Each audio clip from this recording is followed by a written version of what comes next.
Hey you guys, JMan37X here, bringing you something a little bit different.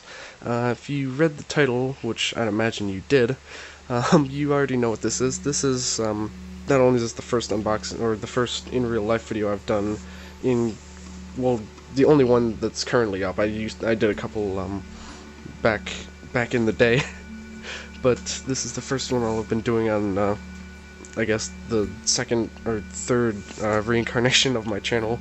And that is the unboxing of the Google Nexus 7 tablet PC. It's a very simple box. It's the 32GB version. It's not the best version. Oh, what is this? It's like a feather on my bed. Fuss.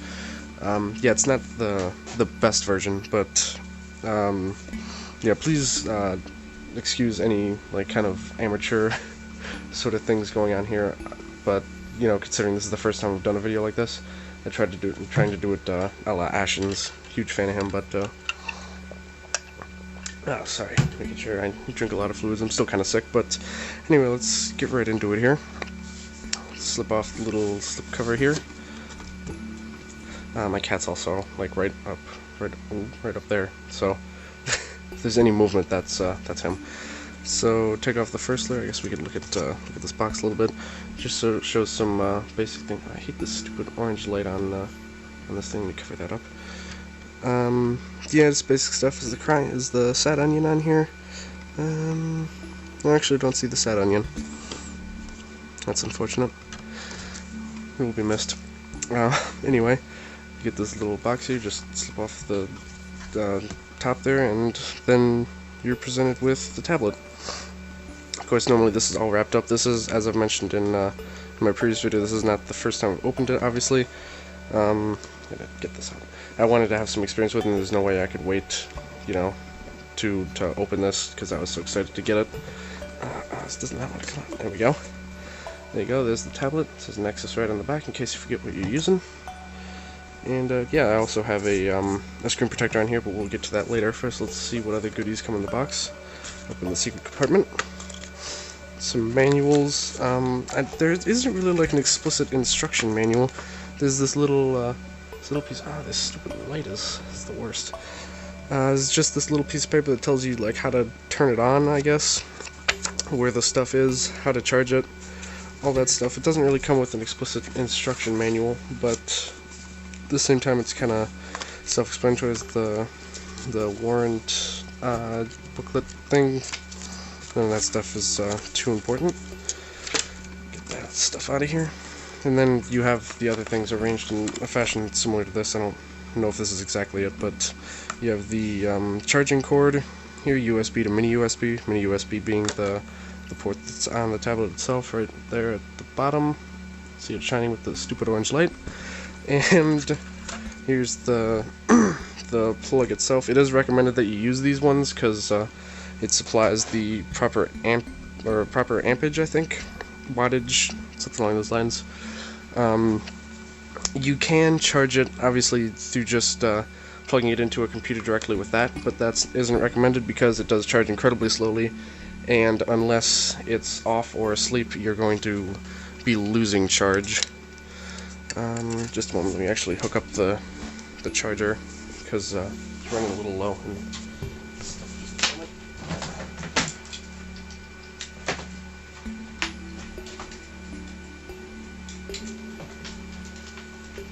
I have a USB extension because the cord itself is pretty short.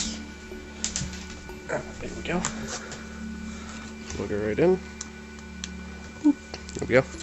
There it goes. Yeah, I also just put it on sleep because it takes a bit to start up. And yeah, I believe that's everything in the box. Never lifted down there, but if there's anything down there, it will remain a mystery. Let me put these silly books back. There we go. Pack that up and toss it into the foreground for decoration, like so. There we are. Go ahead and start her up here. Oops, there. And here we go. Yep, this is the tablet itself. Let me get it a little bit closer. Of course, you can comes with all the basic stuff. You can turn it. There you go. Changes. I do already have a ton of apps on here because I just kind of went on a downloading spree, getting a bunch of a bunch of games and whatnot. The main things that it comes with by default are Google Chrome, YouTube, all these Google apps, and the Play Store. Everything else you're gonna have to download yourself. Oops, what did I just do? There we are. Let's see, where to start? I didn't really plan this out. This isn't like scripted or anything, so kind of going off the cuff. I guess we could start with the settings. Plenty of settings to mess about with. Wallpapers, all that sort of, all those sorts of things. Brightness, of course, it actually goes incredibly bright. I can't imagine anyone using it at that brightness. It actually kind of hurts my eyes to look at that at most times. So let's see, what looks best for video? Oh, that light is gonna, you know what, I'm actually gonna cut the video here, and I'm gonna do something about that light, so I'll be right back. Just put a piece of electrical tape on there. That seems to have solved it. Yep, don't see any more light from that. Good, okay, I'm glad. Back when I used to use the camcorder to record exclusively, I had a dark blue piece of tape, or piece of paper taped to it, but it has since been removed. Anyway, after that, oh, what is this option? Actually, I didn't see this. Cast screen. Oh, that's, I think you can have it set up so that it's, the screen is projected on a TV of some description, but yeah, anyway, none of that stuff matters. These are all just settings, none of that really matters. I guess next we can go to some of the basic features. Down here you have your virtual buttons. I think tablets like this used to have physical buttons, but now they change with the orientation, and it's actually kind of nice. I do quite enjoy those buttons. Those buttons will be there pretty much all the time, except when you're like watching a video or something. There are also two drop-down menus. As you saw, I used one earlier and I didn't say anything about it. Right here, if you drag over from the upper right corner, you get your basic stuff here. Brightness, settings, the battery life, the charge. A lot of very handy things to have. Auto rotate, you can disable that. Then to your left you have like a, I guess like a news feed that kind of shows, like it'll show if you have any recent notifications from any of your open programs like Facebook, Skype, things like that. Steam actually has even its own little icon up there. If you could see that, let me see if I can. Yeah, right there, the Steam icon. Up here you have your library, or I mean, you can. All these things are modular. You can move them around as you see fit. Put that down there. All these things you can move them around. Here's a recommended. It kind of just shows you some apps that it thinks you might like. But let's see what else. You tap down here the little window button there. It shows you all your open windows, all your currently running apps, things like that. It's very good for having multiple things open at a time. You can see everything and easily access it. Let's see. This is the home button. Of course, that's self-explanatory. That always brings back to home. This is the back button. That'll, even if even a lot of programs use that also, because it doesn't just go back to the previously used programs like that. It actually goes back to the previous screen in any particular program. So like, let's see if I can find an example here. Let's go to Cat Cafe. A game made by Kupo. Yep, Kupo Games. Kupo 707, I think, or is it 777? I think it's 707. Most known for the Epic Battle Fantasy series. I've actually wanted this game for quite a while. But like, say you go to the upgrades, and then you can use this button. You can either go to main menu or you can hit that button, and it'll actually go back as well. And then you can use it to exit apps, all that sort of thing. Does it actually exit it? No, that's the thing. It also it doesn't actually exit it. You still have to drag it out like that. That's also how you close down programs. It actually feels though having it like this would probably make more sense for the video. Okay, so there's two cameras also. Probably should have mentioned that earlier on, the hardware sort of aspect. There's a camera right there. You can faintly see. Let me see if I can get some glare. There you go. The camera there. And then also a camera in the front, right up there. So you got both cameras to work with. Got the Nexus logo there, Asus, all that stuff. Would go into camera, but I think that'll show my face. Let me point it at the cat. Oh, that's just a bright light. Okay. Let me switch to back camera. Actually, I don't remember how to do that. No, that's not what I wanted. Oh dear. No, I want to switch... I want to actually switch cameras. Actually, don't quite remember. Here we go. I believe they're gonna should switch to back camera. There we go. You can take a look at my sleeping cat there. Hey, kitty. What are you doing over there? That's good. Yeah, the camera is actually, just looking at it now, it's actually very good quality, or at least the back camera is. The front camera I don't think is as high quality. See, if I was a professional, I would have looked this up ahead of time, but I don't exactly know the specs, so I couldn't tell you. But I might I'll probably, like, if I can figure out how, I might overlay a couple pictures taken by this to illustrate the quality. You can also record with it. Switch to the camcorder button here, and the video quality is actually pretty good as well, to be fair. It's of course hard to tell because you're looking at a screen through another screen, so that's not exactly an easy way to tell. I might overlay some video footage if I can figure that out as well. But if not, then so be it, because I'm not a professional at this, at least. Well, not in any means, actually, but definitely not at this. So, suppose now I could just show off some gameplay footage, because I mean that's mostly what I use it for. I also use it for Twitch. Pro tip: don't use the Twitch app. Twitch app is awful. I'm actually just see you later, Twitch app. I would recommend Ugame TV app for this isn't just the main reason I wanted this tablet, or not the main, but one of the primary reasons was so that I can watch live streams easily while I'm lying down while I'm going to sleep, because my old laptop over here is now too outdated to do that since Twitch updated semi-recently, so I can't do that anymore. So I got this, and I was very disappointed when it didn't actually work very well. The Twitch app is really bad. It's really bad. A lot of people have problems with it, any sort of problems really, but I did not recommend it at all. There are several, because it's so bad, there are actually several third-party apps that you can use to simulate Twitch, or just use Twitch streams, and I would probably recommend Ugame TV the most, just because it's the only one that has actually worked. And it works most of the time, although for some reason some streams don't like loading, but yeah, c'est la vie. So let's go Jetpack Joyride, I suppose, because this is probably the game I'm playing the most on here. It's very, very smooth for the most part, very good quality, and I'm in the middle of the game. Alright, this is right when I died. Fantastic. I have enough for the last magnet. There you go. Okay, so I'll just go ahead and play a game, I suppose.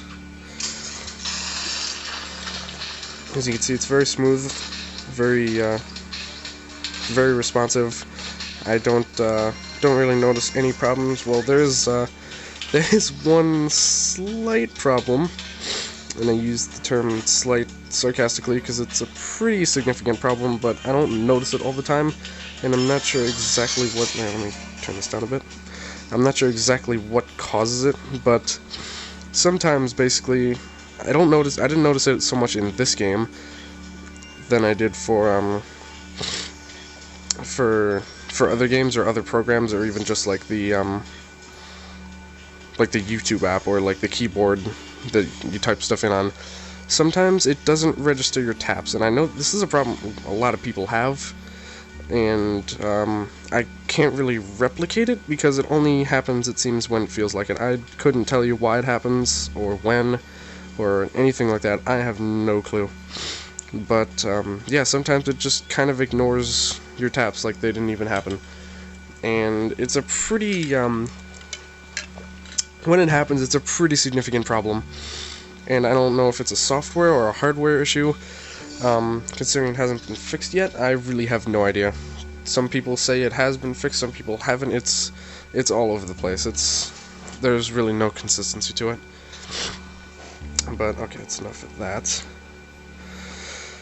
But yeah, that I guess is the main reason. I'm not sure, the only reason really that I wouldn't recommend this particular tablet. I haven't heard anyone having any problems with the 2012 model, but because I know I've read about some people who actually traded this in for a full refund and then got the 2012 one, and the problem is completely gone. But other than that, it's definitely a solid tablet. I of course don't have any experience with any other tablets or anything like that really. But for I think currently the price for this exact model is I want to say $260, $270. I think 16 gigabyte is only $220, I believe. The 2012 model 16 gigabyte, even the 100 gig, or what? Even the 32 gigabyte, probably you could find for as low as like 100, 150. But the resolution on this is much higher. There's a lot of things. There's the 2 cameras. There's higher resolution for the cameras. There's a lot of differences. And again, if I thought about this ahead of time, I would have looked into that stuff ahead of time. But I didn't think of it. So yeah, you can blame me for that. Also, a really nice thing is that you can do Skype calls on this. Did some with Mr. Ichigo a couple times. He's told me that the mic quality isn't the best, but that he can understand me. So I guess that's good enough. As you heard, the audio quality is pretty good. I don't really have any complaints with it. Okay, it's charging. It does take a fairly long time to charge, but I've noticed that the battery life has gotten me. I can go about a full day of usage, and it doesn't die. So battery life is definitely good, I'd say. So yeah, I think that's enough about the tablet itself. Now I'm gonna move on to a few peripherals. Hey, you guys, sorry about that. Camera died. I had to go get the charger. But anyway, what was I saying? Oh yeah, the problem. I'm not sure exactly what ended, but I think I have a good idea. The problem that I was talking about earlier, where the touches don't always recognize or aren't always registered, can, at least how I solved it. I haven't noticed it since I did this, although I haven't tried a game like Plants vs. Zombies 2, where I noticed the problem a lot more happening. I'm not sure why that is either. I was basically doing a, I think it's called a software reset. I learned this actually from a video. I'll link the video in the description, because he also gives another way to fix it that is a bit more technical, and hopefully I won't need to do that. But the power button over here, this is also I didn't even talk about the ports, did I? Yeah, you got your headphone jack up here. You got your volume up and down up here, and power button down here, and then of course the mini USB port down on the bottom. What's going on? There we go. Yeah, this is how you put it to sleep. You do that, and a nice little effect. It's also how you wake it up. And but if you hold it down for a moment, you get these settings: power off, airplane mode, and silent mode.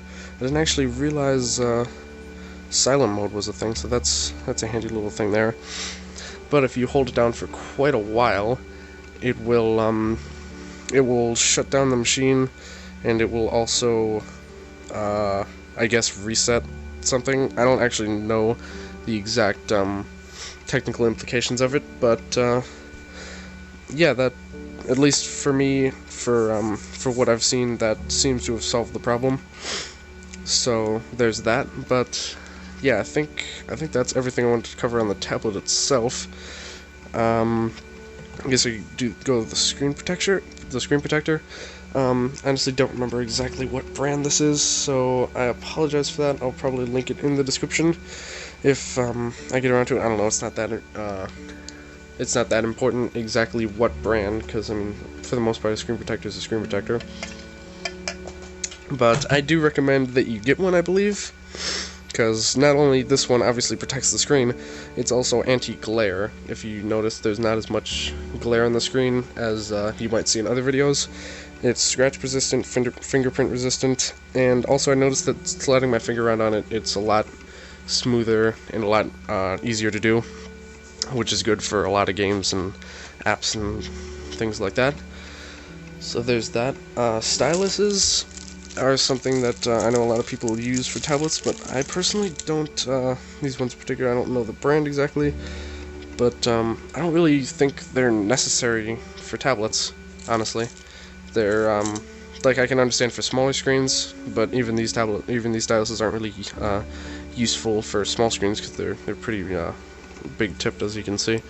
But I don't really think they're too important for tablets. And then the case that I have here is a let's see, Collection New York is what it says. I think there's yeah, Collection New York, I believe, is the brand. I think I actually have the case here. Or not really the case. Yeah, the case for the case. The packaging, I guess, that you found that you buy, and it's around the thing. You know what I mean? Something along those lines. Yeah, Collection New York. It's a 7-inch tablet case. It fits iPad Mini, Kindle, Nook, Playbook, Google Nexus 7, and pretty much any 7-inch electronic device, pretty much. It's actually pretty cool. I didn't like it at first until I kind of figured out how more it's used. There's the camera hole up here. You just slide it into these 4 corners. That keeps it relatively secure. I'm not the biggest fan of this particular holding method, but it works. It serves its purpose. And then so there's that. Because of how this is designed, you kind of have to push it, or the Google Nexus at least, you kind of have to push it over to this edge. And that's really the only complaint I have about this particular case, is that I believe this tablet is a bit taller than most tablets, and it's not as wide, so as a result it doesn't fit exactly right, but it fits well enough. And then of course you can fold it and all that stuff, but you might notice these this strange thing here. You can actually rotate this full 360. You can rotate it as much as you feel the need to. And so that's cool, so you can switch between these two, but that's all that I figured out about the case at first. Then you also have this strap back here that you can use to keep it closed, of course, for added security. And then just fold it over back here to keep it out of the way. But what I didn't realize, I was wondering what these ridges over here for. Turns out you can do that, and then there's your stand. You can stand it up like that. There's also, of course, 2 different, it's a little hard to see. Let me move the light a bit closer. There we go. You can have it set up like that, or like that. So you gotta have a couple different viewing angles. And unfortunately, while you're charging, you can't have it this way, but you can also rotate it so that it's in, pretty sure this is portrait mode. And then you can have it set up like that, or like that. Although most likely, you're probably gonna have it like this, because most if not all video viewers are set up in landscape mode. So most likely you're not gonna have it set up vertically like that. But it's there if you want it, and if you're not charging it, because like I said, you can't do that while you're charging because the charging port's on the bottom. Well, I suppose you could have it this way, because it'll auto rotate that way, unless not all apps actually rotate in all directions, so you might not necessarily have that. And then of course you can fold it back, you know, as you can do. And something else nice that I noticed is you can also use this strap to keep this in place in case you don't want this to repeatedly be flapping about. And yeah, so this case is definitely, I'd recommend this case. I might be getting a different one. Oop, let me try to turn this on. I might be getting another one just for the sake of trying out a different case, but I'm definitely more than happy with this case. It's definitely a good case. I think that's just about everything. I would definitely recommend this this tablet, Google Nexus 7 2013 edition. I don't know if necessarily you need the 32 gigabytes, because even all the apps that I've downloaded so far it hasn't even taken up like 2 gigabytes yet.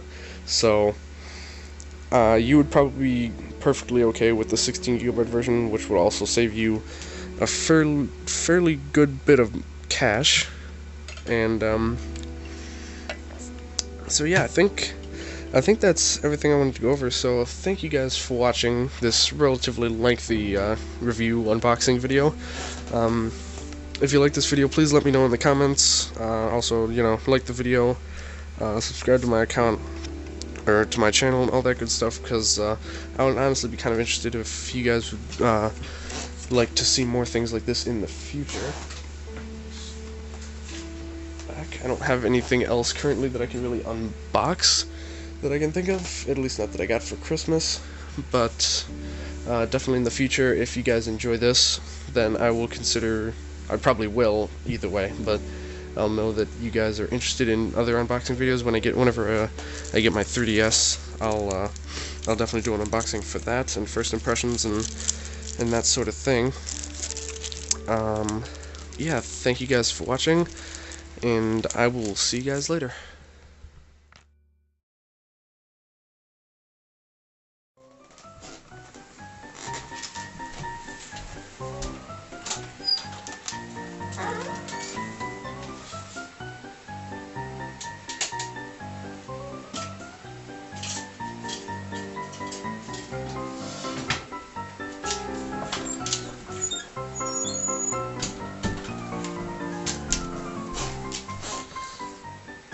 Fix for you there, buddy.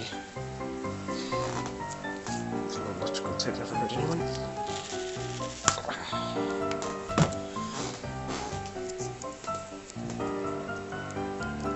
Let's see. Right there. There we go, that'll do the trick.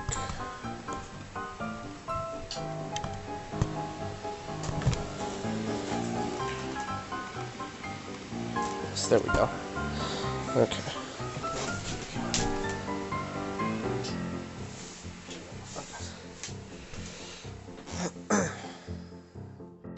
Hey you guys, JMan37X here, bringing you something a little bit different today. If you can read the title, or if you already read. Hey you guys, JMan37X here, bringing you something a little bit different today. If you read the title, you already